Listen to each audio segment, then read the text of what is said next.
부산에서도 이제 세무사님들이 좀 와가지고 앉아 계시네. 대구 가면은 세무사님들이 좀 와가 앉아 계세요. 그래서 이렇게 얘기를 해보면 딱 눈치를 채죠. 그래서 같이 점심 먹을 때도 세무사님 뭐 한다고 오셨어요? 강의를 하고 싶다고. 강의를 하고 싶다고. 그래서 세무사님 강의하는 거 뭐 한번 보려고 왔다고. 그랬는데 그게 연이 돼가지고 대구에는 강의하러 가면 그분이 꼭 가요. 그분 꼭. 그래서 제가 맨날 그 얘기 같아요. 개혁하세요. 개혁하세요. 남의 거 맡아서 하는 거랑 자기 거 맡아서 하는 거랑 애착이 달라요. 배우는 것도 다른 느낌이. 아 그래도 경험이 많이 없었어요. 경험은 요걸로 하면 돼요. 요걸로 경험. 잘 사는지 몰라. 합시다.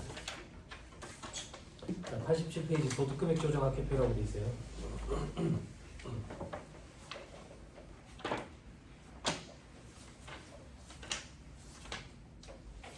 자 여기 경력이 짧은 동생들도 몇 명 있긴 하거든요. 그래서 소득금액 조정 학회표를 그냥 넘어가지는 않을 거고 우리에게 필요한 세무조정 하나만 가지고 요거랑 자본과 전기금 조정에서 을표까지 어떻게 연동되는지 한 번만 보고 갈게요. 그 여러분들 인정이자 계산하고 나면 대표이사한테 받을 생각도 없으면서 미수이자 다 계산할 거예요. 그죠? 그게 가공자산이거든요. 그래서 미수이자와 관련된 세무조정이 어떻게 벌어지는지 그거 한 번만 요거 가지고 설명을 하고 그리고 그 가공자산이라는 표현은 인정이자 얘기할 때 좀 얘기를 할게요. 자, 기분이라도 좋게 돈을 빌려준다고 생각해 봅시다. 돈 10억 빌려준다. 10억. 1년 빌려줄 거라. 1년. 이자는 몇 프로 받기로 했는데 이자는 10% 받기로 했어. 그럼 이자 얼마예요? 1억. 함정 없어요. 이자 1억. 됐어요? 됐어요? 그런데 돈을 언제 빌려주는데 귀찮게 7월 1일에 빌려주는 거예요. 그래서 다음 연도 6월 30일 요때 원금 10억을 받을 때 이자도 같이 받기로 했어. 됐어요? 그럼 이자는 내년 6월 30일에 같이 받기로 했다고. 근데 회계처리를 해야 돼요. 이자만 회계처리 할 거예요. 회계처리를 해야 되는데 우리는 보호기한 말이 끼어 있는 거예요. 옆에 보호기한 말. 그럼 보호기한 말 시점에 이자 수익을 인식해야 된다고. 그게 무슨 말인데 누가 만약에 회계에서 가장 중요한 개념이 뭐냐라고 물어보면 발생주의 이렇게 표현하시면 돼요. 발생주의. 누가 만약에 세법에서 가장 중요한 개념이 뭐냐라고 물어본다면 권리 의무 확정주의 이렇게 표현하면 돼요. 누가 만약에 상법에서 가장 제가 인제대에서 애들 상법도 가르치거든요. 상법에서 가장 중요한 개념이 뭐냐 그러면 자본 충실, 자본 유지 개념 이렇게 얘기하면 돼요. 다시 회계는 발생주의니까 그게 있다고. 그래서 회계의 생각은 뭐냐면 이 이자 1억이 X 2년도 6월 30일에 갑자기 반짝 생성되는 게 아니라 돈을 빌려줬기 때문에 매일매일 이자가 붙어가는 거지. 그래서 보호기한 말시점에 실질적으로 받지는 못했지만 이자 반 정도는 인식을 해야 된다. 이게 발생주의라고. 그럼 이자 얼마인데? 5천만 원이지. 그래서 보호기한 말시점 X 1년 뒤에 회사가 회계처리를 하는 거지. 어떻게? 이자 수익 5천만 원. 됐죠? 근데 받았냐고? 못 받았지. 미수이자 계산하는 거지. 됐어요? 됐어요? 아침 일찍부터 머리가 안 깨져. 그죠? 멍하죠? 그죠? 제 탓이 아니죠. 날씨 탓이에요.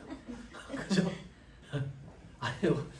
어제 혹시 공감하시는 분들 계실지 모르겠는데 어제 집에 가실 때 대중교통 이용하시는 분들 버스나 지하철을 타셨을 때 엄청 피곤하지 않던가요? 피곤하시죠? 제 강의 특징이에요. 제 강의 특징이에요. 제 강의를 들으시는 분들이 똑같이 하는 얘기가 강의 때 농담도 많이 하고 그러니까 되게 재밌고 많이 웃었어. 근데 집에 가는 버스 안에서 엄청나게 피곤해. 엄청나게 피곤해. 근데 어제 정신 나간 사람처럼 버스 안에서 웃은 사람이 또 있을 거예요. 지하철 안에서. 왜? 제 개그는 여러분들이 알고 계시는 사전 지식 수준 차이에 따라 가지고 웃는 타이밍이 다 달라. 어떤 사람은 바로 위에서 바로 웃고 어떤 사람은 집에 가는 버스 안에서 웃어. 그 여자가 저 집에 있는 여자예요. 집에 가는 버스 안에서 혼자 빵 터져가지고 미친듯이 웃었대. 같이 살아야겠구나 이 생각. 웃는 타이밍이 다 다르지. 제 강의 빡세고 힘들어요. 여러분들 모르시겠지만 제가 강의 진도가 전국에서 제일 빨라요. 여담도 많이 하지만 그러니까 집중해서 들으세요. 많이 피곤한 거 알고 있습니다. 그러니까 밥을 잘 먹어야 돼요. 밥을. 자, 미수이자 계산했다고. 자, 세무 조정을 할 거야. 회사 회계 처리 끝까지 일단 해볼까? X2년도 6월 30일 되면 회사는 1월 회계 처리를 하고 돈이 너무 크다. 이자만 1억. 그죠? 그럼 이자 수익 인식해야지. 이자 수익도 반년치 인식해야 될 거 아니야. 5천만 원. 그죠? 그죠? 그리고 나머지 5천만 원은 저 미수이자 퉁치는 것이. 됐죠? 됐죠? 자, 세법상 붕괴라는 건 존재하지 않아. 근데 세법상 붕괴가 만약에 존재한다면 이렇지 않을까라고 보고 붕괴를 한번 끊어볼 거라고. 왜 그렇게 하는데? 세무조정은 회사가 계산한 수익과 비용, 세법상 입금과 손금을 비교해가지고 차이를 조정하는 게 세무조정이라고. 그래서 그 차이를 한눈에 보기 위해서 세법상 붕괴라는 건 존재하지 않지만 개념상의 붕괴가 존재한다면 이렇지 않을까라고 보고 한번 해볼 거야. 됐죠? 자, 세법상 붕괴라는 게 만약에 존재한다면 어떻게 될 거냐? X1년도 말해. 붕괴가 어떻게 되는데? 없어, 붕괴가. 붕괴가 왜 없는데? 잘 들으세요. 우리 지금 법인세법이야. 이자 수익이라고. 이자 수익. 세법에서는 이자 소득이라고 표현해. 그럼 법인세법상 이자 소득의 귀속 시기는 어떻게 되느냐 이거야. X1년도에 저 이자 소득을 인식할 거냐? X2년도에 인식할 거냐? 세법의 원칙은 권리 의무 확정주의라고 표현해. 권리가 확정된 시점에 입금을 인식을 하고 의무가 확정된 시점에 송금을 인식을 한다고. 그럼 법인세법상 권리 의무 확정주의에 따른 이자 소득의 귀속 시기는 어떻게 되느냐라고 찾아보면 소득세법상 이자 소득의 귀속 시기 규정을 준용한다 이렇게 돼 있다고. 그럼 또 소득세법으로 가야 돼. 소득세법. 그러면 소득세법의 이자 소득의 귀속 시기는 조금씩 다르지만 대부분은 현금주의야. 받았을 때 이자 소득을 인식한다고. 받았을 때. 이렇게 생각하면 돼. 여러분들 은행에 통장에 돈 박아두잖아. 이 제로금리 시대에. 응? 그럼 거기 이자가 붙지. 이자가 붙지. 그게 의무가 확정된 시점. 현금주의로 통장에 꽂히면서 바로 세금을 떼는 거라고. 귀속이 돼가지고. 왜 그런데? 은행 입장에서는 공공다수를 대상으로 하기 때문에 발생주의로 관리를 할 수가 없어. 할 수가 없다고. 그리고 소득을 지급하는 자는 뭘 해야 된대? 뭘 해야 된대? 문천유수 문제가 있다고. 만약에 세법도 발생주의에 입각해 있다면 은행은 만추고 여러분들한테 미수자를 매년 말마다 계산을 해가지고 환장하는 거지. 그래서 현금주의가 원칙이야. 그럼 다시 세법상 붕괴라는 게 존재하지 않지만 존재한다고 가정을 한다면 X1년도에는 붕괴가 없을 거야. 아, 동생들 없을 무자 약자라. 미안. 이 글자가 뭐지? 저게 글인가 그림인가 소련말인가 이렇게 생각하는 사람들 있다. 세법이 소련말이거든. 소련말이 이렇게 생겼어. 소련을 모르는구나. 그 생각을 소련이라고 있었어요. 여기 막 이렇게 그림 있는 사람이 얼마 전에 죽었어. 작년에 골바초프 해가지고. 그 소련 안에 있던 저끼리 지금 싸우고 있는 거야. 세법은 소련말이야. 그림인지 글인지 모르겠는 거야. 한글이라서 읽어지는데 어디서 끊어 읽어야 될지 모르겠어. 문구가 너무 어렵다. 책 읽어주는 남자라고. 그걸 제가 이해시켜주는 거지 여러분한테. 응? 자, 다시 돌아가지고 X2년도 붕괴 끊어볼게요. X2년도 붕괴 끊으면 X2년도에는 세법상 붕괴라는 게 존재하지 않지만 만약에 존재한다고 가정을 한다면 돈이 1억이 들어올 거고, 그지? 그리고 이자 소득이 1억 이렇게 계산이 될 거야. 됐어요? 됐죠? 천천히 한번 해볼게. 여러분들이 동생들이라고 생각하고, 자, X1년도에 세무조정 한번 해볼게. X1년도에 회사가 계산한 수익과 비용이 있느냐, 세법상 입금과 송금이 있느냐, 이 차이를 가지고 우리는 세무조정을 하는 거다. 그죠? 그러면 X1년도에 회사가 계산한 수익은 얼마 있는데 이자 수익 얼마 있어요? 5천만 원. 그죠? 세법상 입금은 없다고. 부동항이 이렇게 되네. 입금 불산입으로 세무조정해야 되겠네. 그죠? 입금 불산입. 계정 과목 써야 된다고. 계정 과목 잘 들어놓으세요. 여러분 소득금액 조정학계표에 입금 산입, 송금 산입, 송금 산입, 입금 불산입 그 계정 과목 쓰잖아. 계정 과목을 뭐라고 써야 되는데 그렇게 정해진 건 없어. 정해진 건 없는데 대다수가 다 재무상태표 계정을 써. 그럼 꼭 재무상태표 계정 써야 돼요? 그럼 여기서 미수이자라고만 꼭 써야 돼요? 이자 수익이라고 쓰면 안 돼요? 쓰면 안 돼요. 그런 건 없어. 그런 건 없지만 대부분이 다 재무상태표 계정 과목을 쓴다고. 그 제가 그랬잖아. 옳고 그런 게 아니라 손가락이 6개인 나라에서는 5개가 비웃으시니까 어쩌겠어.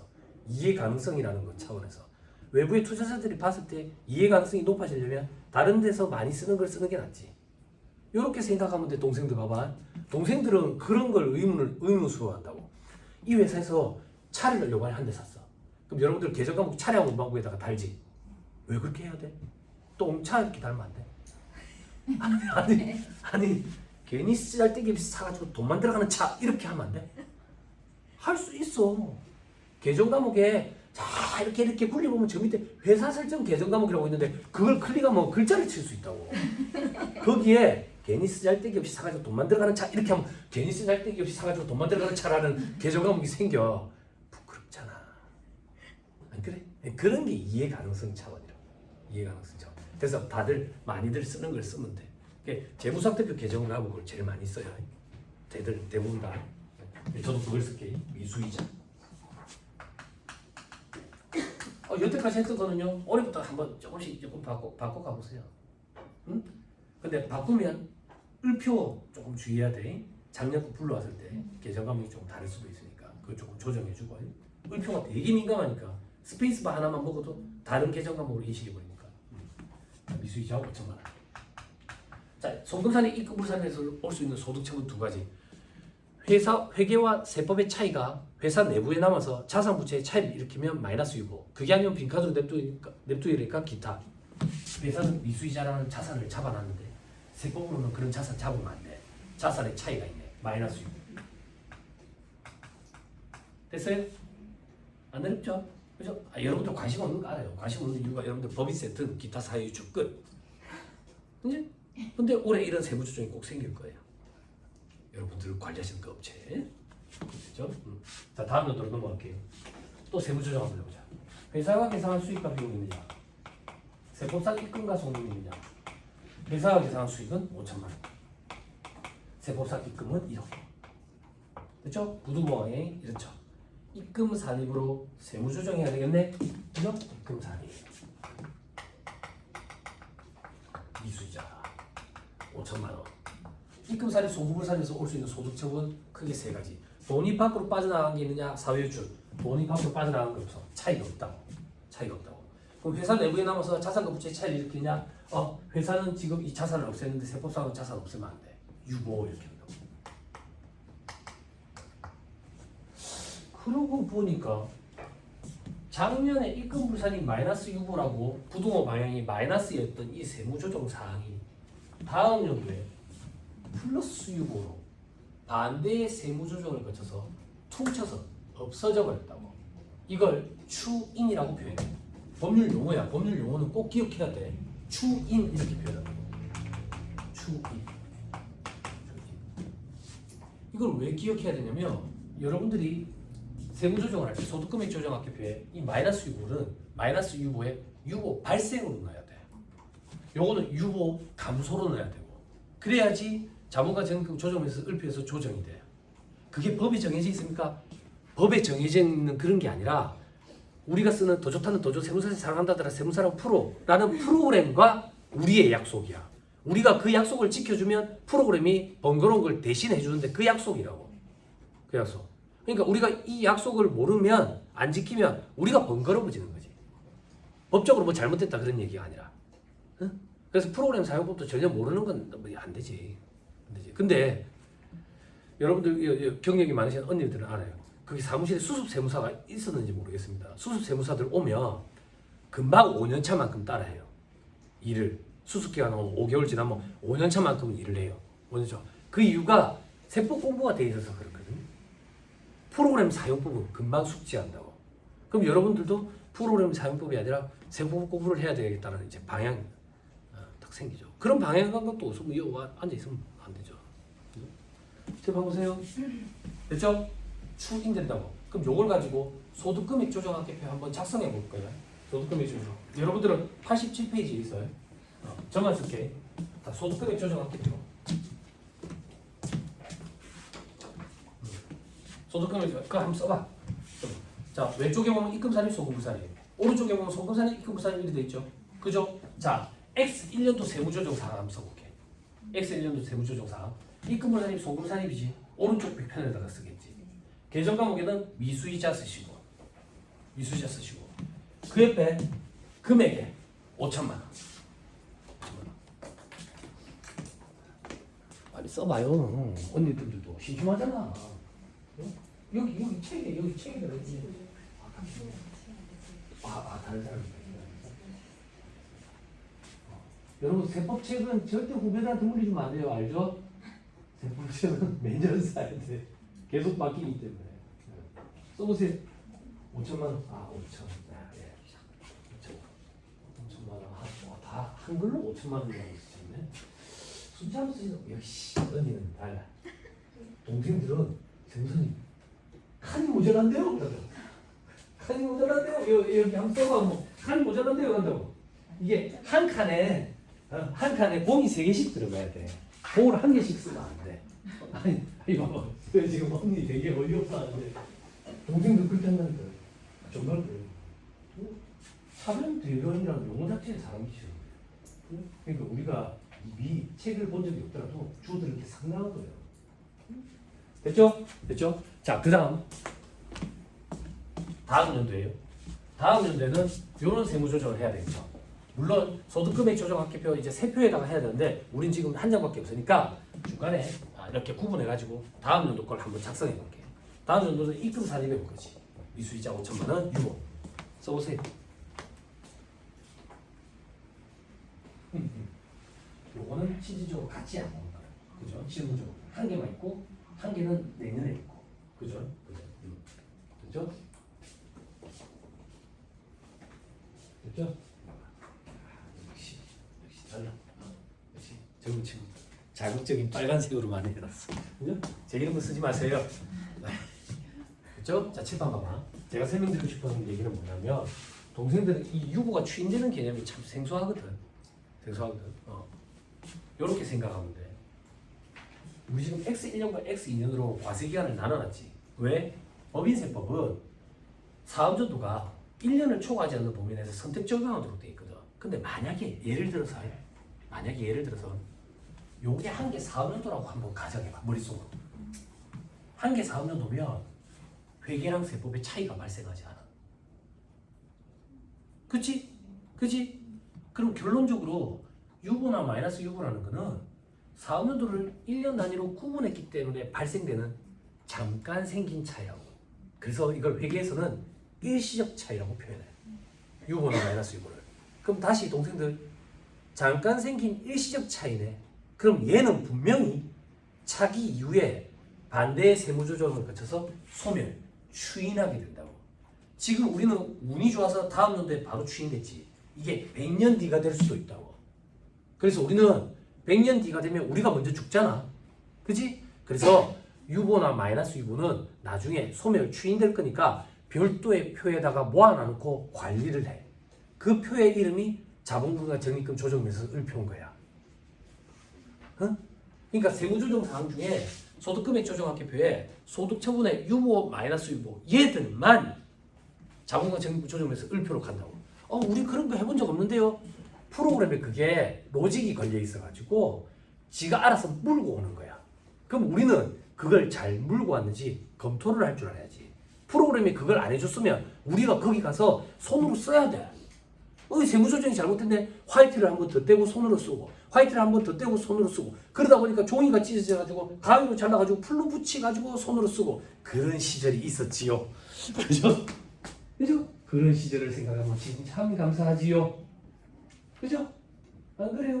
골무를 끼지 않았는데 이 골무를 끼면 언니들이 이 손톱 무좀이 많이 생겨요. 가지하게. 골무 보신 적 요즘 거의 없죠? 그거 바르는 거 그거 몸에 안 좋지 않을까? 지문이 없어지지 않을까? 그래요? 진짜 빨리 산재 처리하세요. 거기서 제가 예전에 몸담고 있던 법인의 직원들이 저한테 제일 많이 했더니 산재 처리할 거였습니다. 근데 여직원 6명이 있었다 했잖아요. 겨울 되면 아침에 출근을 하잖아. 문을 탁 열면 저렇게 남자들 모여가지고 담배 피는 소리가 저렇게 가습기가 11대가 돌아. 가습기 왜 11대 돌아가는데 건물이 그 아직도 오래됐잖아. 중앙냉난방이야. 중앙냉난방. 여기 있는 집은 되게 짜증나. 세무사님 저 이거 얼굴에 찌빠는데요. 이게 여자들 피부에 얼마나 안 좋은지 아세요? 가습기 이게 있잖아. 아직 가습기 잘 안 되는데요. 내 책상에 갖다 열몇 대가 동시에 돌아. 감사하죠. 감사하죠. 목욕탕에 오면 숨이 턱 감사하지. 고장이 동시에 났으면 좋겠어요.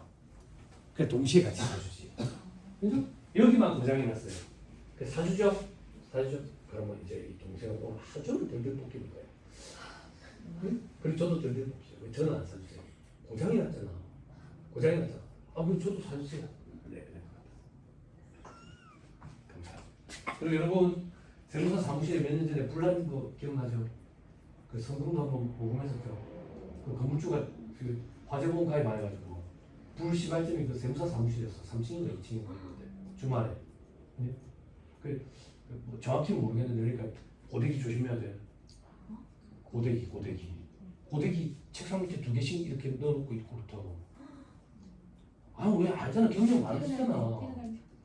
아침에 출근 시간에 9시야. 8시 57분쯤 되면 계단에 소리 난다고. 뭔데 그 매달 늦게 오는 데 있어. 머리 쭉 빠지자 얼굴 감기는 좀 허리 해가지고 이렇게 온다고. 그러면 이제 정신 반응 좀 되면 이게 막 칼라 테레비로 바뀐다. 그러면서 밑에 고데기 2개씩 있어. 그럼 집에 갈 때마다 하는 얘기야. 불 조심해라. 진짜 고데기 조심해라. 그래서 마음이 좀 안 좋아가지고 아침에 출근하기 힘들구나. 9시 반으로 출근 시간을 바꿨지. 그럼 9시 27분쯤 되면 또 내 배야 또. 그 10시로 바꾸지. 9시 57분쯤 되면 또 깨가게 계속 뛰어오는 거야. 아침에 흑백으로 들어와가지고 이제 칼로 바뀌어. 정신 되고. 그래가지고 고데기 드라이브 막 이런 게 있는데 그거 볼 때마다 겁난다. 그리고 겨울에 그 컴퓨터에 USB로 꽂는 그 양말이 있더라. 양말. 그 방석 이런 거. 그런 거 여러분 대부분 다 그 저기 어디 제품이라고 해서 불 쉽게 나 조심해야 돼. 항상 불 조심해야 돼. 자 이제 을표 그려봅시다. 을표 89페이지 자본과 적립금 조정에서 을표를 돼 있죠. 그죠? 요건 제가 한번 같이 그려드릴게요.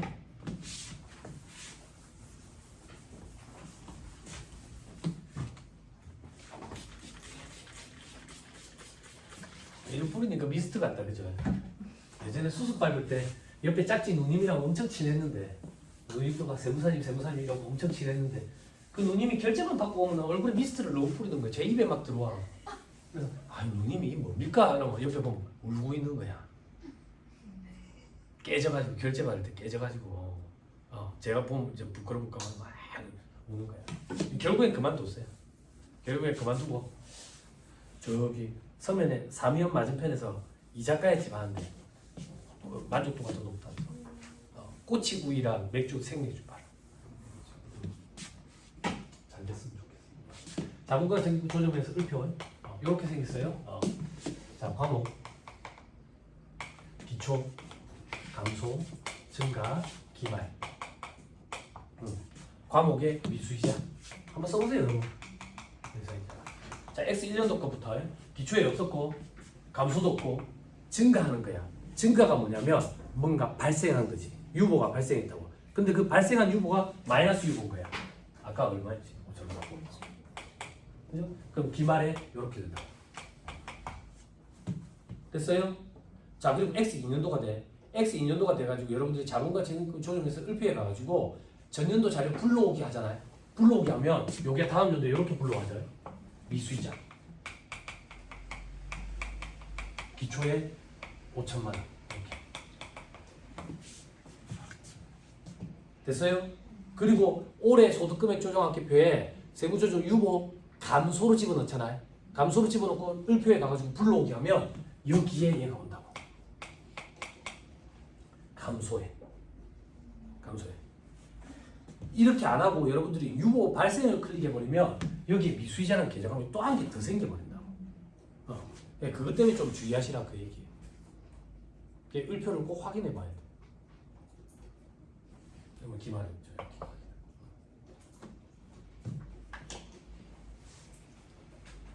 됐습니까? 그 왼쪽 페이지 보니까 자본가 조짐에서 가표 있죠? 그죠? 가표는 뭐 하는 서식이에요? 라고 물어보면 결손구 관리하는 서식이요? 이렇게 얘기하시는 분들이 계시는데 결손구 관리하는 서식이 아니라 가표는 세무상 자본금을 계산하는 서식이에요. 세무상 자본금. 그런 의문이 든 적 없어요? 어떤 의문? 결손금 몇 년 동안 이월 공제해 줍니까? 네, 그러니까 저를 좀 도와주세요. 우리 동시대 살았구나. 다 옛날 사람들. 15년이죠. 15년. 2020년 이후 거부터. 그죠? 이제 올해 몇 년이에요? 2024년이에요. 그죠? 자, 우리 동시대 살았죠. 2008년까지 발생했던 건 5년 동안 2월 공제했죠. 그 이후에 10년, 그리고 15년 이래 바뀌었다고. 그럼 가정을 해볼게. 2008년까지 발생한 결손금은 5년 동안 공제니까 2008년에 만약에 결손이 발생했어. 3천만 원. 2009년, 10년, 11, 12, 13, 5년, 지금 2024년이잖아. 땡! 날아갔네? 날아갔잖아. 근데 왜 가표에다가 관리하는데 우리? 공제 못 받고 날아갔잖아. 근데 왜 가표에 달려있는데? 안 달려있던데요? 달려있어요. 한번 봐보세요. 오늘 우리 몇 시 끝나지?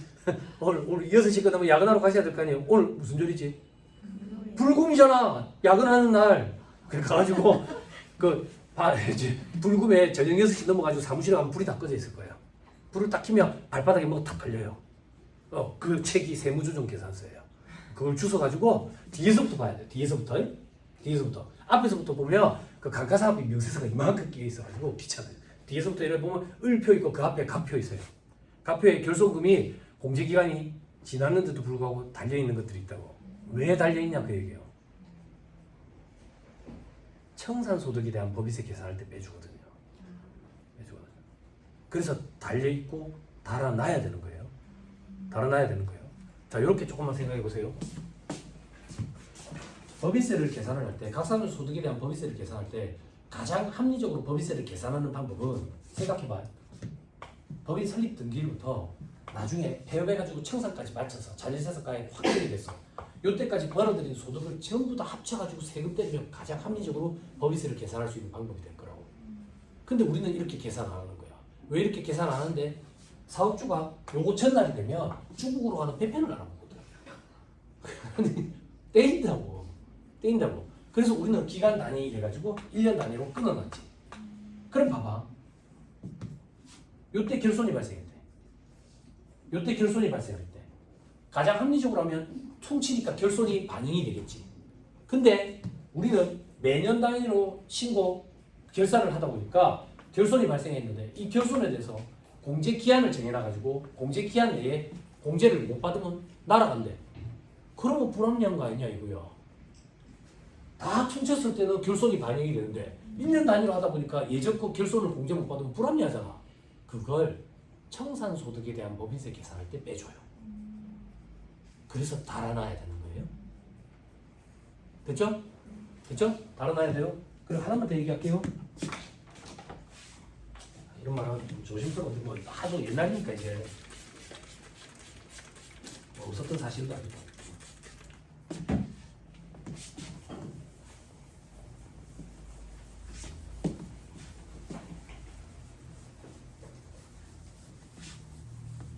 동생들 잘 보세요.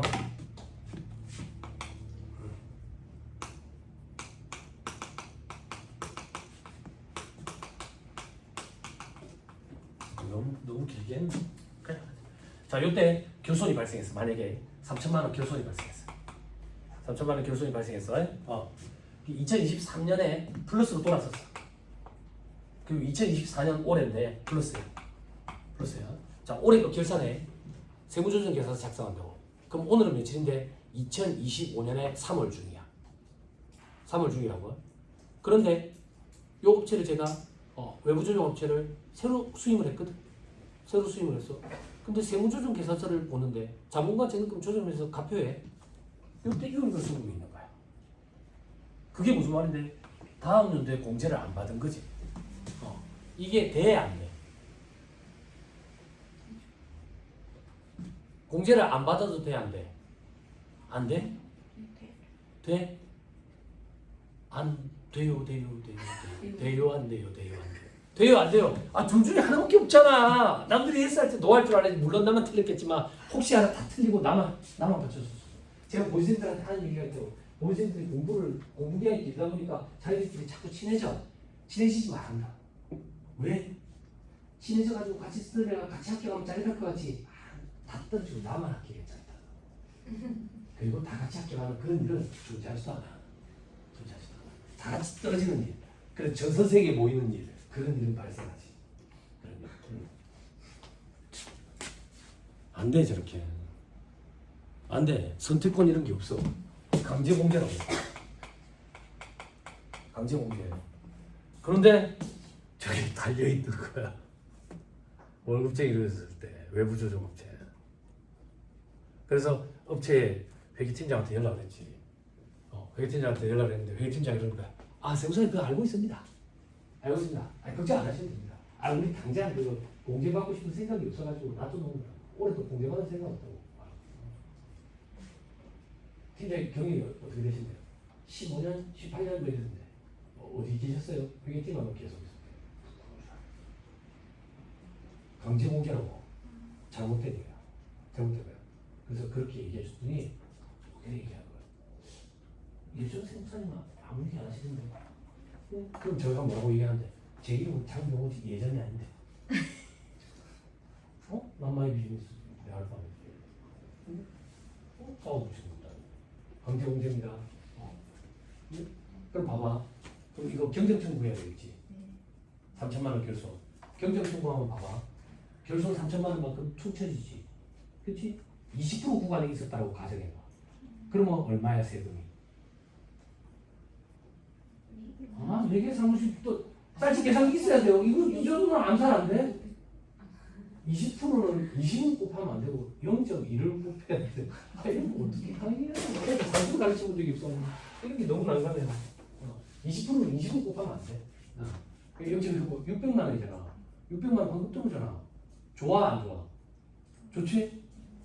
넘어가 주시면 되거든. 전화 와서.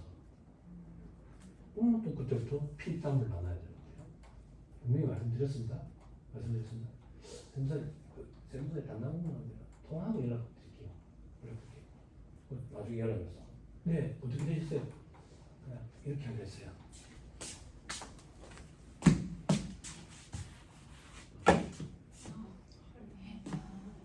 헐. 아, 어제 와이프한테 얘기 보냈네. 말이 하기 싫어가지고 집에.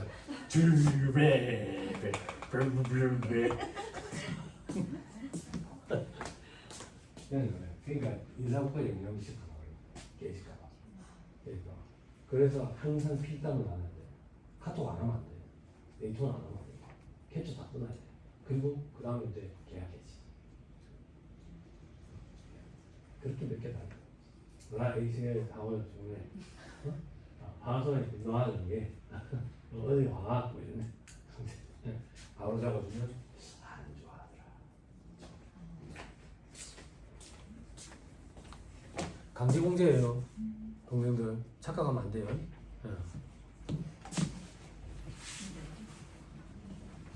안타깝죠? 그죠? 왜? 무슨 의논이야? 강제공제라고 정해줬잖아. 의도하는 일이 아니라고. 잘못된 거라니까. 교육을 항상 들었어도 강제공개라는 건 한 번도 안. 강제공제예요. 네. 강제공제예요. 무조건이에요. 네? 개인 사업자는 안 그렇죠. 아니. 결손금의 이월 문제는 강제예요. 강제예요. 자산 수준이익이나 채무 면적이 생겼을 때 결손금 문제 퉁치는 것은 선택권이 있는데 그럴 일은 여러분들이 일하실 때는 없거든요. 없어요. 물론 저기 이제 다 안 떨어지고 이제 한도가 생겨버리죠. 근데 여러분들 관리하는 데는 다 중소기업이잖아요. 그럼 100%예요. 한도 없어요. 한도가 70%까지 떨어졌다가 80%까지 다시 또 올랐었거든. 굉장히 안 좋아가지고. 근데 중소기업이니까 한도 없어요. 이거 잘못된 거 이렇게 하면 안 돼. 요즘 찝찝하시가 없다. 찝찝하시가 없다. 저 쉬는 시간에 사무실에 전화하고 난리가 나겠네.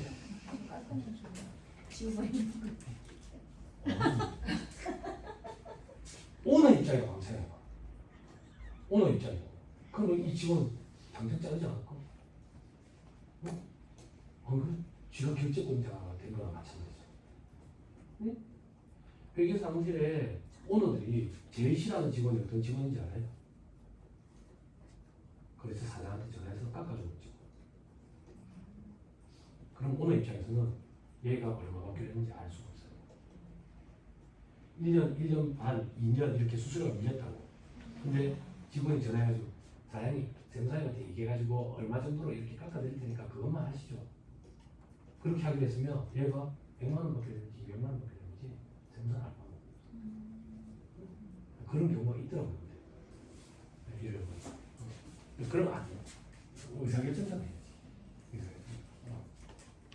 그 사무실에 앉아 있는 사람, 그 자는 사람 아니에요. 노는 사람 아니에요. 공치로 댕기는 사람 아니고 등산 댕기는 사람.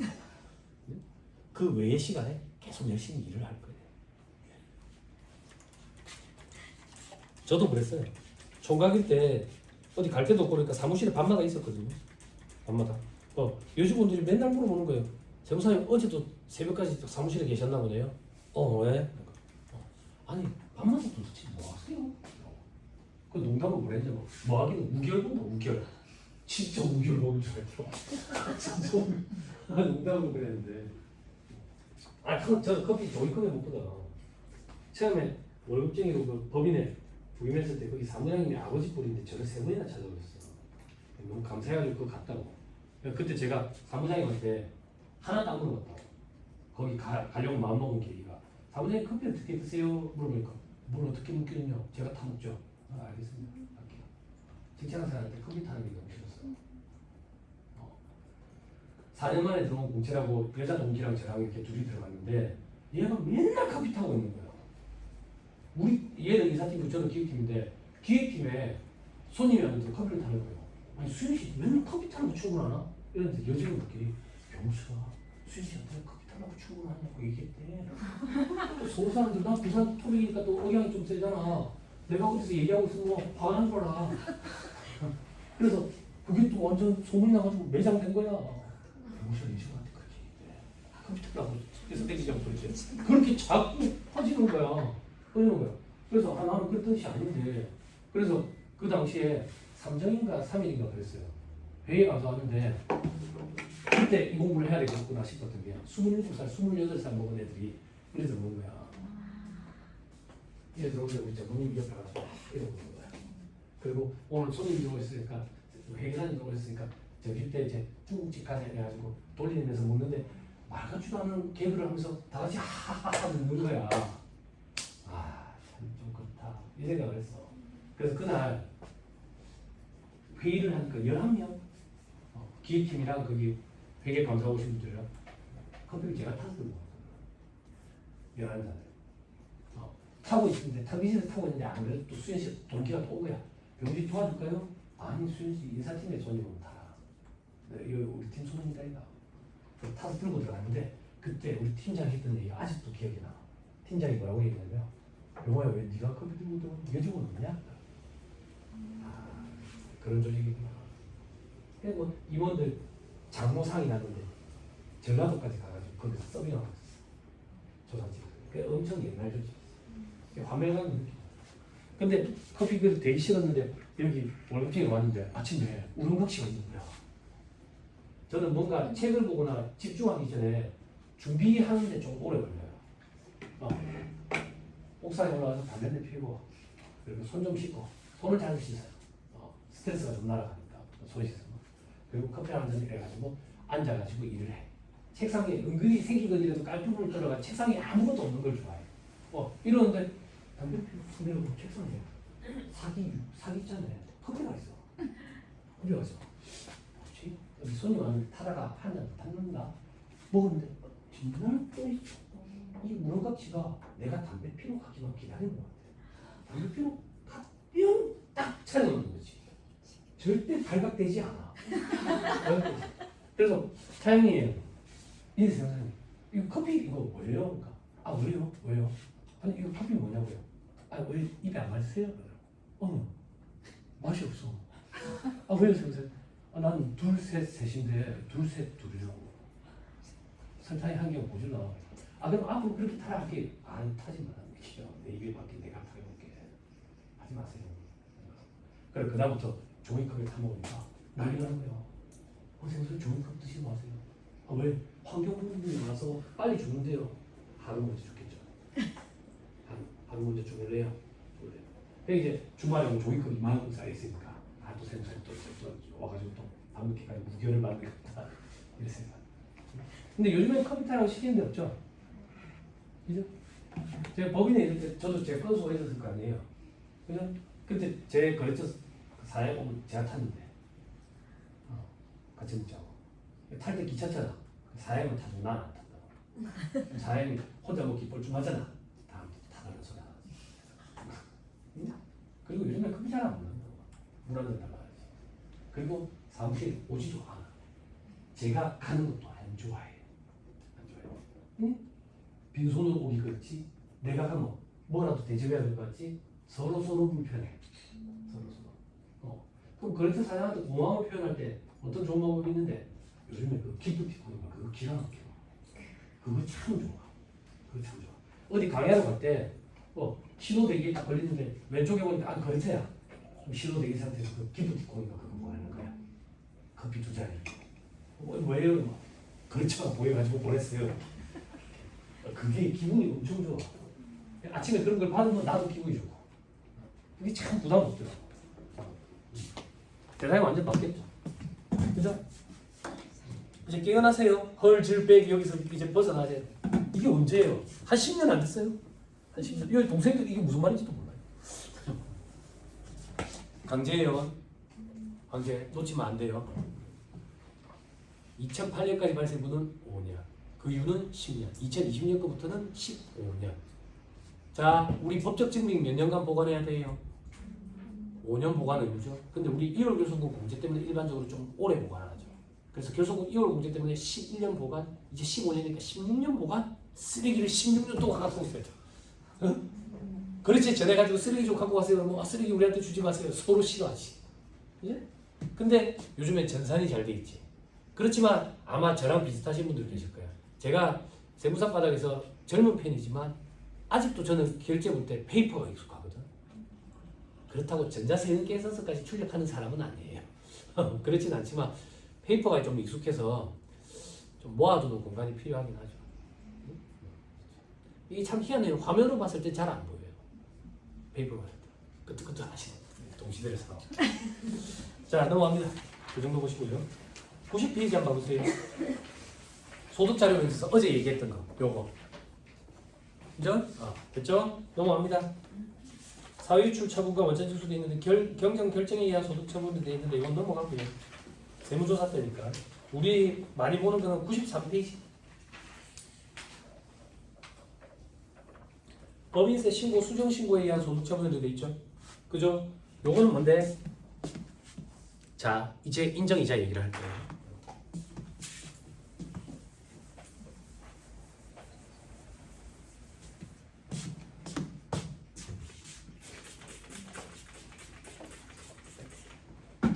인정이자는 저 뒤에 부당이익 계산 무입 파트에 있는데 지금 요거 할 때 같이 그냥 얘기해 버릴게요.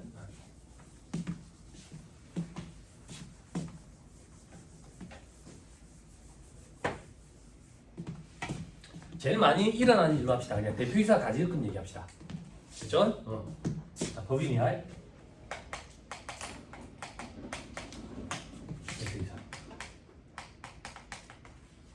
대표이사가 법인의 돈을 가져다가 썼다고.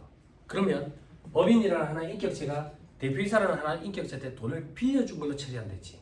그게 특수관계인에 대한 업무관 가지금, 대표이사 가지금이라고. 특수관계인. 회사에서 같이 묵고 사는 사람들은 다 특수관계가 있어. 회사 임직원들은 다 특수관계가 있어. 이렇게 생각하면 돼. 됐죠? 그죠? 그래서 가지금이 있는 거야. 그러면 대표이사가 은행에서 돈을 빌려서 이자를 줬을 건데 법인에서 돈을 빌려서 이자를 안 줬다고. 법인 입장에서 이자를 받은 걸로 봐. 그 이자를 계산을 해야 돼. 그 이자를 우리는 인정이자라고 얘기하는 거지. 그럼 인정이자는 어떻게 계산하는데? 가지금 있을 거 아니야. 그죠? 여기 이자를 곱하면 인정이자지. 어렵다고 거짓말 해보세요. 안 어렵지요? 그죠? 아 왜 이렇게 놀라세요? 신날 게 아닌데. 그죠? 그런데 이 이자율이 연이자율이거든? 가지급금이 7월 1일에 발생했대. 그럼 반년만 가지급금 썼잖아. 그럼 12분의 6을 곱해야 될 거 아니야. 근데 세법은 1할 계산이 원칙이래. 그래서 암기하세요. 상반기 181일, 하반기 184일. 됐죠? 상반기 181일, 하반기 184일. 윤년인 경우에는 상반기 182일, 하반기 184일. 윤년은 어떻게 따지는데 지금 몇 년이에요? 2024년 4로 나눴을 때 딱 떨어지죠? 그러면 윤년이에요. 이런 건 세법이라고 얘기하지 않고 이런 건 전문용어로 상식이라고 표현해요. 아시죠? 그죠? 자, 그래서 하반기만 하면 365분의 184일이에요. 잘 보세요. 학교 졸업한 지 오래된 사람들 잘 안 돼요. 요거 곱하기 184일 있죠? 요걸 앞으로 갖고 와요. 그럼 요걸 우리는 적수 이렇게 얘기해.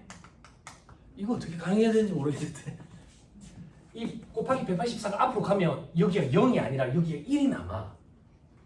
아 이거 어떻게 강의해야 되지? 0이 안 돼.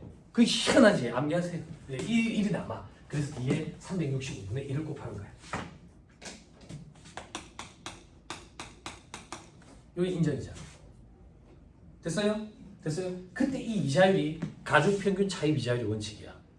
자, 이해 조금만 시켜드릴게. 그러면 쉬워. 가중평균 차입 이자율이 뭔데? 가중평균 하겠다고. 뭐를? 차입한 거, 이자율을. 그게 무슨 말인데? 법인이 회사 운영하려고 여기저기 돈 빌려온 게 있다고. 그 이자율들을 다 평균을 치겠대.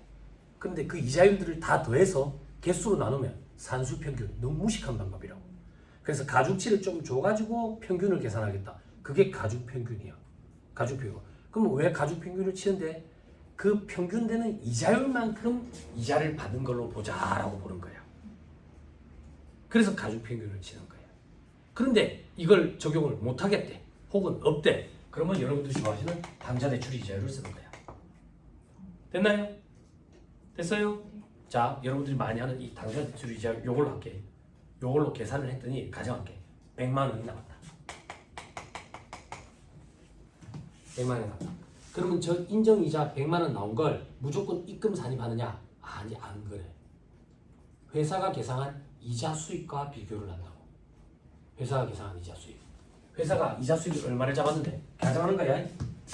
회사가 만약에 이자 수익을 100만 원을 잡아. 그러면 세법상 인정이자는 100만 원인데 회사가 이자를 100만 원을 잡았으니까 차이가 있어 없어? 없지. 세무조정도 없다고. 없다고. 됐어요?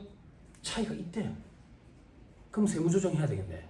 근데 차이가 얼마나 나는데 회사가 이자를 99만 9,999원을 잡았대요. 이런 차이 나잖아. 그런 것까지 입금 산입하는 건 너무 과하다 그 얘기야. 그래서 차이가 상당한 경우에만 입금 산입이라는 세무조정을 하겠대. 차이가 상당한지 상당하지 않은지 그 여부 판단하는 걸 중요성 요건을 검토한다라고 표현한다고. 중요성 요건을 검토한다. 그러면 회사가 계산한 이자 수익이 있을 거고 세법상 인정 이자 금액이 있을 거고 이 둘의 차이가 얼마나 중요해야 되는데 3억 원과 시가의 5% 곱한 거. 둘 중에 작은 거 이상. 요렇게 하면 뭐 중에 작은 거라는 얘기야. 요렇게 되면 뭐 중에 큰 거 이런 말이고. 스피커 이렇게 돌리면 요렇게 되고 요쪽으로 돌리면 이렇게 돼 있다. 큰 거 작은 거. 스피커 이렇게 돌리면 귀가 고막이 나갈 것 같다고. 이거 어떻게 강의해야 되지? 이거 강의하기 힘든데 작년인가 재작년에 여기 고시반에 고등학교 수학 선생님이 한 분 계셨어요. 그때 너무 감사했어요. 막 이거 할 때 선생님 도와주세요.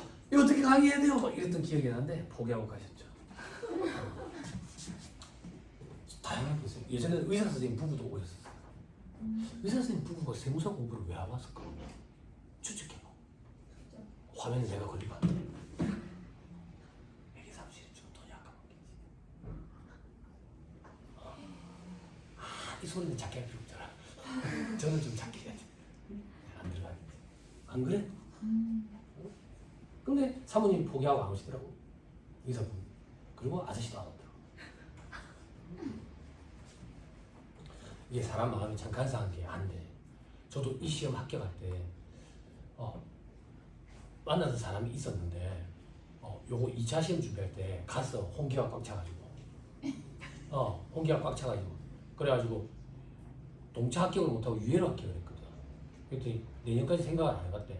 그 제가 그때 뭐라고 했냐면 나를 천재로 생각했나? 서울대 연고대생들도 유예로 합격한대. 그랬더니 내년까지 생각 안 해봤어. 홍기가 꽉 차서. 그래서 가서 이가 갈리는 거지. 이가 갈리는 거지. 이걸 이게 그렇지. 합격을 하면 맨날 이를 갈면서 합격만 동시에 나는 꺼져 똥차야 나는 벤츠 탈래. 이래가지고 멋진 아가씨 만나서 결혼해야지. 이런 생각을 했는데 막상 딱 합격을 하니까 사람이 욕심이 끝이 없어. 책을 더 보고 싶은 거야. 그 집에 저는 할아버지 할머니라서 있어 살았는데 할아버지 난리 나는 거야. 네가 옛날로 따지면 반영감이다. 독거노래 늙어 죽을래. 반영감이야 니는. 짝저런 프로그램에도 못 나가 니는. 막 이랬었다고. 그랬었는데 복덕방 공부라도 할까 싶더라고. 그 복덕방 책을 돈벌이가 없으니까 중고장터에서 샀어. 풀세트. 그 산 걸 이름도 안 쓰고 그대로 요 학원에 원가 강의하던 강사 그 동생한테 그대로 줬네.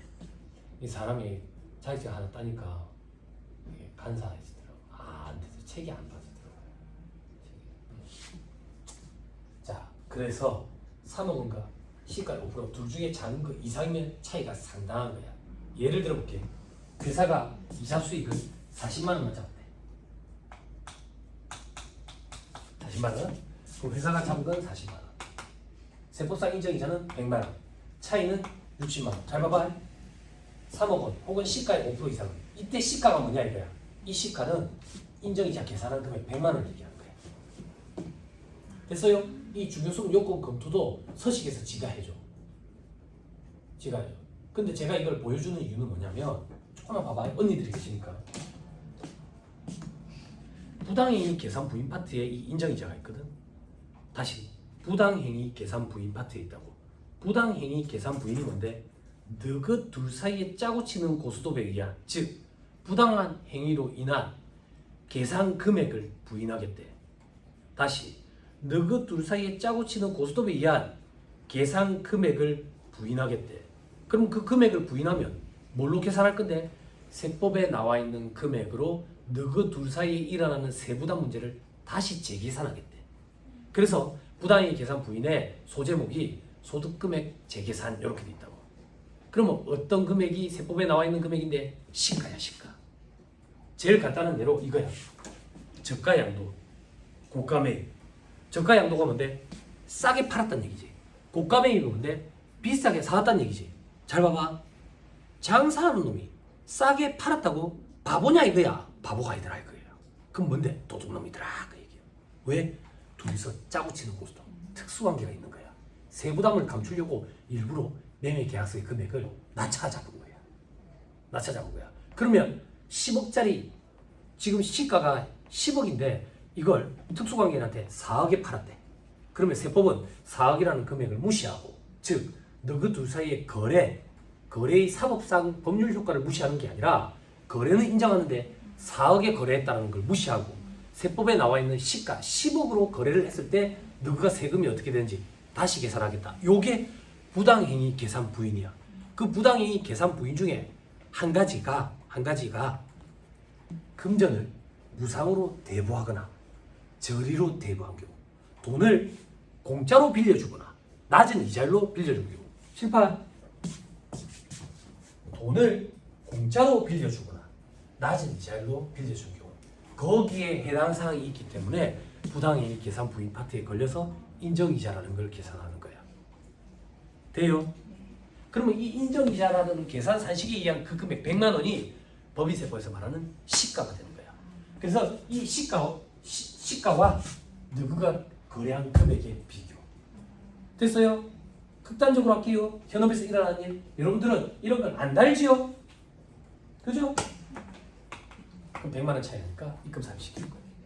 됐죠? 자, 언니들 계시니까 조금만 더. 제가 모든 걸 다 해줄 수도 없고 제가 다 알지도 못해.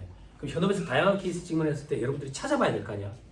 국세법령정보 시스템 네이버에 가가지고 지식인, 식물신, 태양신 이런 사람한테 물어보지 말고 아니 태양신, 식물신은 의사 선생님이야. 세법을 몰라. 아니 그 한 분 돌아가셨다며 식물신인가 그분 의사 선생님. 희망을 많이 줬던 그분이 돌아가셨다며. 그러니까 그런 데 물어보지 말고 국세법 세금과 관련된 법률 예규들은 국세법령정보 시스템. 그거 말고 나머지 법은 국가법령정보 시스템. 자 숙제 쉬는 시간에 국세법령정보 시스템 한 번씩 들어가봐. 거기서 찾아봐야 되잖아. 찾아보면 예규가 안 읽어져. 경력이 많은 언니들이 얘 예규가 안 읽어지는지 그거 하나만 짚고 넘어갈게. 이자율 있지. 이자율. 이 이자율을 시가라고 표현해.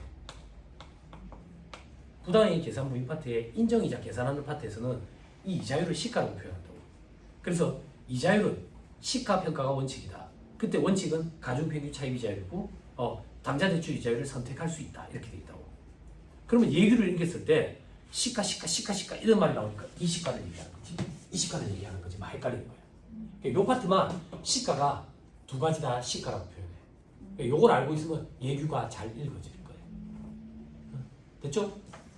이자율도 시가라고 표현하고 이 이자율에 따라 계산된 인정이자 금액도 시가라고 표현해. 됐어요? 됐나요? 자 이제 합시다. 여러분들이 실질적으로 하는 거. 여러분들은 실질적으로 어떻게 하는데? 여기가 100만 원이죠. 그죠? 여러분들은 여기 이자 수익이 100만 원이죠. 그죠? 에이, 세무사지. 인정이자 이거 계산하면 당좌대출 이자율 소수점 때문에 소수점 막 끝없이 나오는데요. 해보자. 인정이자가 98만 7,657원이다. 세법상 인정이자 계산 금액이. 근데 희한하게 여러분들은 분기에도 98만 7천 보고 써야지. 기억도 안 난다. 657원. 그죠? 여러분들은 대단하신 분들이에요. 여러분들 집에는 전부 다 타임머신이 있는 거예요. 타임머신을 타고 미래를 가서 인정이자 계산 금액을 보고 과거로 돌아와가지고 분계를 끊어놓는 거죠. 이게 잘못됐다. 이게 잘못됐다. 왜 잘못됐는데? 찾아보세요. 이렇게 돼 있어요? 안 돼 있죠. 왜 안 돼 있죠? 못 받았으니까. 못 받았으니까. 그럼 못 받았으면 어떻게 분계 끊죠?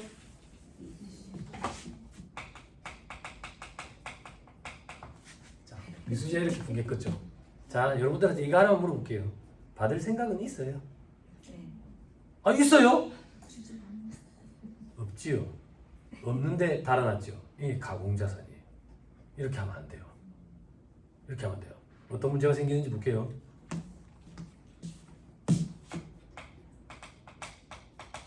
이렇게 처리를 하죠. 이렇게 처리를 하죠. 그럼 회사가 계산한 이자 수익은 얼마야?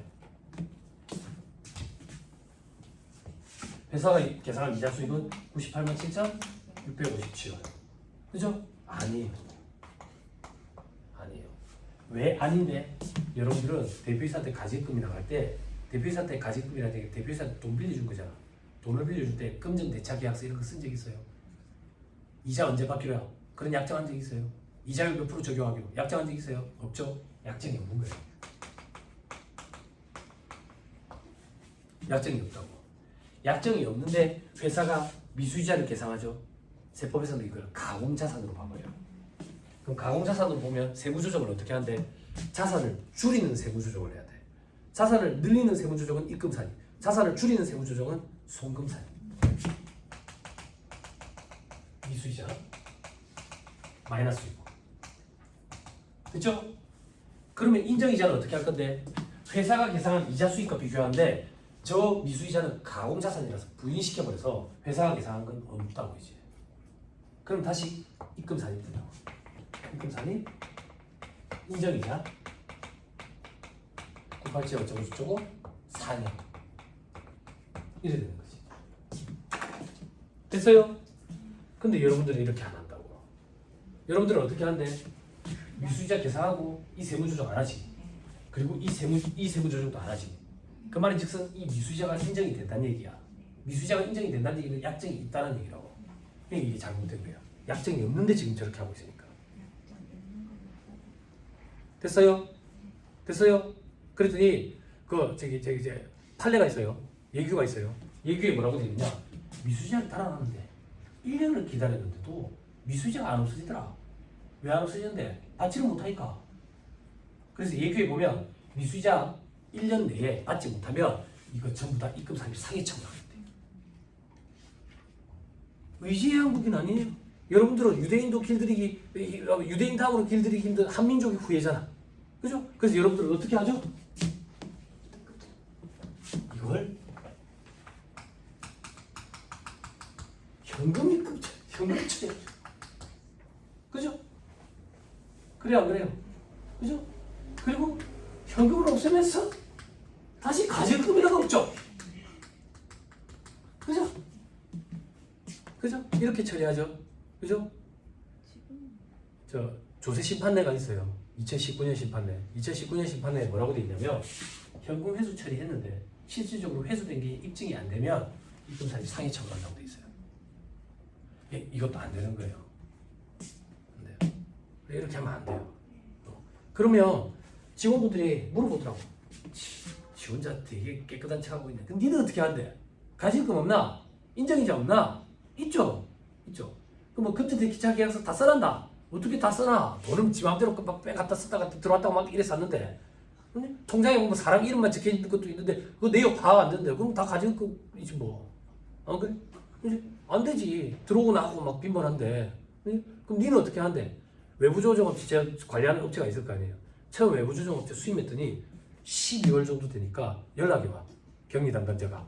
세무사님 메일 보냈습니다. 그 확인하시고 회신 좀 주세요.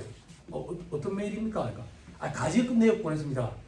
가질금 내역을 만다 보내요. 아니 인정이자 계산해 주셔야지 저희가 미수이자 달죠 라는 거야. 하지 마세요. 하지 마세요. 하지 마세요. 기존에는 기존에 한 거 알고 있는데 하지 마세요. 하지 마세요. 번거로우니까. 왜요? 이렇게 달면 내가 이거 세무 조정할 거거든. 이렇게 세무 조정할 거다. 번거롭잖아. 근데 회사가 안 달아. 회사가 안 단다는 게 이 붕괴를 안 끊는다고. 안 끊으면 나는 요 세무 조정만 하면 되니까 덜 번거롭잖아. 그러니까 뭔가 감추려고 전에 하니까 번잡스러워지는 거야. 저는 바로 인정이자 계산해서 입금사실 상해 처분을 한다고. 회사에 미수이자 안 달려 있어. 미수이자. 여러분 근데 해마다 이걸 강의를 하면 경력이 많은 언니들이 대단한 걸 쳐다보듯이 이렇게 쳐다보시는데 원래 이렇게 하는 거야. 이게 대단한 게 아니라 여러분들이 머리 아프게 하고 있는 거야. 머리 아프게. 그랬더니 또 그러는 거야. 세무사님 실질적으로 그렇게 안 되잖아요. 우리 월급 받고 일하는 입장인데 방안이 없을까요? 방안이 왜 없어? 이렇게 하면 되지. 그렇게 강구해 보세요. 그랬더니 몇 년 전에 부산에 한 분이 어떻게 하시냐면 세무사님 우리는 방금 찾았어요 그러더라고. 우리 사무실 전체 다. 어떻게 찾았어요? 그 사무실을 어떻게 하기로 하셨었어요? 좀 번잡스럽지만 연말이 되면 가질금 내역 싹 다 해가지고 출력해가지고 그제서야라도 이제 금전대차 계약서 하나 작성해 놓는데, 그렇게 작성해 놓는데 그렇게 부지런을 떠는 회계 사무실도 있긴 하더라고요. 저는 그렇게 부지런 떠기 싫어서 저는 이렇게 해버려요. 자, 그럼 앞으로 어떻게 해야 됩니까? 그런 표정 짓지 마세요. 그건 여러분들 조직에 있는 오너랑 상의하시고 저는 제가 해드릴 수 있는 역할은 이렇게 하는 건 잘못됐다는 거고 2019년부터 잘못됐다는 얘기가 나오고 있으니까 이거는 이제 뭐 어떻게 해야 될지는 한번 생각을 좀 해보세요. 가질금이 없을 수는 없고 입금하면 상관이 없잖아요. 통장에 일단 들어와야죠. 네. 그죠? 그러고 또 빼가면 또 가질금이죠. 그럼 가질금 정리 안 되고 계속 또 늘어나죠. 일단 통장에 들어오는 것 자체도 일단 우리가 부지런을 떠는 것 중에 하나죠. 그죠? 그것만 해도 어디? 그죠? 그러니까 여러분들 책에 보시면 뭐 이런 붕괴 있고 막 실무서적에 보면 있는데 자세히 읽어보시면 약정이 있는 경우에 이렇게 하도록 돼요. 약정이 없는 경우에 이렇게 하면 안 돼요. 그죠? 2019년 조세 심판례라고 해요. 2024년이야 지금. 네? 그죠? 됐습니다. 자, 그러면 우리 책으로 다시 돌아갈게요. 책에서 죄송한데 그러면 세무사님은 저 관련해서 원천 지급 명세서 신고는 안 하시겠네요. 이자 가공자산인데. 그래. 그러니까 머리가 아픈 거야. 이 원천징수 문제를 어떻게 해야 되는데 막 머리가 아픈 거야. 가공자산이라고. 이걸 왜 달아? 그러니까 머리가 아픈 거야. 원천징수 문제 때문에. 그지? 원천징수는 지급하는 시기, 지급하는 행위가 발생해야 되잖아. 그죠? 아니 개인은 원천징수 능력이 없잖아요. 개인은 수령하는 법인 입장에서 원천징수를 한다고. 대표이사 주민등록번호 넣어가지고. 지금 동생도 헷갈리나 보다. 방금 했던 얘기 지우세요. 여러분들이 원천세 신고하는 거는 그거 아니에요. 입금산입 상여 관련돼가지고 연말정산 한 번 더 돌리는 거고, 지금 여기 언니가 얘기한 거는 그거 아니에요. 여기 언니는 통장에 실질적으로 들어오니까, 들어온다는 얘기는 대표이사가 지급을 하는 거잖아. 이자를 통장에 들어왔다는 얘기는 이자 소득이라고. 이자 소득. 법인세법상 이자 소득은 원천징수 대상 소득이라고. 그래서 원천징수를 해야 돼. 개인인데 수령하는 법인 입장에서 원천징수에 신고를 해야 돼. 그러니까 지금 머리 아픈 거야. 그걸 어떻게 해야 되나? 인터넷에 찾아보니까 해도 된다. 실질적으로 뭐 나중에 과세소득에 포함되니까 안 해도 된다 하더라. 봐봐. 깔끔하게 이런 게 없으면 그럴 일도 없어. 그래서 저는 그런 스타일이라 훨씬 더 깔끔하다고. 그죠? 왜? 여러분들 혼자 결정할 문제는 아니라 어쩌겠어. 잘못된 거 잘못했더라고 얘기를 해야지. 응? 시대가 어떤 시대인데. 어제 식사 뭐 하셨어요? 네. 어제 뭐 드셨어요? 안 드셨어요 어제? 한식 뷔페. 한식 여기? 여기 국세청에서 알고 있어요. 국세청에서 알고 있다고요. 한식 네, 뷔페까지. 네. 그런 세상인데. 안 그래요? 응? 계속 옛날에 머물러 있으면 안 돼요. 여러분들이 잠자고 있는 사이에 도저히 붕괴할 것 같아요. 그 언제쯤 되면 엉터리로 붕괴할 거니까. 그죠? 그리고 업데이트도 봐봐. 업데이트도 얼마나 좋았어.